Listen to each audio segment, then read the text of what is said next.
ಜೀವನದಲ್ಲಿ ತುಂಬ ಪ್ರಾಬ್ಲಮ್ ಇದೆ, ಒಂದು ಎರಡು ಅಲ್ಲ, ಪ್ರಾಬ್ಲಮ್ಗಳು ಬರ್ತಾನೆ ಇರುತ್ತೆ, ನಾನ್ ಎಂಡಿಂಗ್ ಅದು.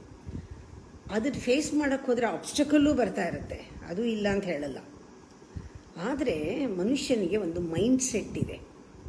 ಆ ಮೈಂಡ್ ಸೆಟ್ನಲ್ಲಿ ನಮಗೆ ಬರಬೇಕು, ನನಗೆ ಯೋಗ್ಯತೆ ಇದೆ, ಐ ಡಿಸರ್ವ್ ಇಟ್, ನನಗೆ ಯೋಗ್ಯತೆ ಇದೆ, ನನಗೆ ಇಂದ ಪರಿಹಾರ ಮಾಡ್ಕೊಳ್ತೀನಿ, ಜೀವನದಲ್ಲಿ ಏನೇ ಬಂದ್ರೂ ಪರಿಹಾರ ಇದೆ, ಪರಿಹಾರ ಮಾಡ್ಕೊಳ್ತೀನಿ, ನನ್ನ ಎಫರ್ಟ್ ಹಾಕ್ತೀನಿ,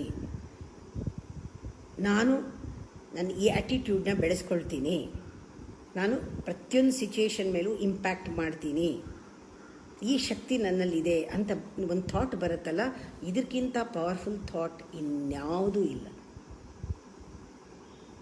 ಅಕಸ್ಮಾತ್ ನಂಗೆ ಸಹಾಯ ಬೇಕಾದ್ರೆ ನಾನು ಕೇಳ್ತೀನಿ, ತೊಗೊಳ್ತೀನಿ, ಹಾಗೆ ಅಂತ ಒಬ್ಬನೇ ಮಾಡ್ತೀನಿ ಅಂತಲ್ಲ, ಯಾರಿಂದ ಬೇಕಾದ್ರೂ ತೊಗೊಳ್ತೀನಿ ಸಹಾಯ, ಬಟ್ ನಾನು ಫೇಸ್ ಮಾಡ್ತೀನಿ. ಒಂದು ದಿನ ನಿರ್ಧಾರ ಮಾಡಿ, ನಿಮಗೆ ಪ್ರಾಬ್ಲಮ್ ನಿಮ್ಮ ಹತ್ರನೇ ಬರಲ್ಲ, ಅಲ್ಲಿ ಬರ್ತಾ ಇದ್ದಂಗೆ ತಪ್ಪಿಸ್ಕೊಂಡು ಹೊರಟೋಗುತ್ತೆ.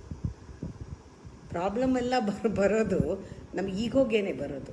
ಯಾವಾಗ ನಾವು ಆತ್ಮವಿಶ್ವಾಸದಲ್ಲಿ ನಿಂತ್ಕೊಂಡ್ಬಿಟ್ರೆ ಅಲ್ಲಿಗೆ ಬರುತ್ತೆ ಪ್ರಾಬ್ಲಮ್ಮು, ಆಮೇಲೆ ಈಗೋಗೆ ಗೊತ್ತಾಗ್ಬಿಡುತ್ತೆ ನಾನು ಸೋತೋಗ್ಬಿಡ್ತೀನಿ ಇವಾಗ ಅಂತ. ಅದಕ್ಕೇನು ಮಾಡುತ್ತೆ, ಸನ್ನೆ ಕೊಟ್ಬಿಡುತ್ತೆ, ಪ್ರಾಬ್ಲಮ್ ಕಳಿಸ್ಬಿಡುತ್ತೆ. ಆ ಥರ ನಾವು we have to rebel again.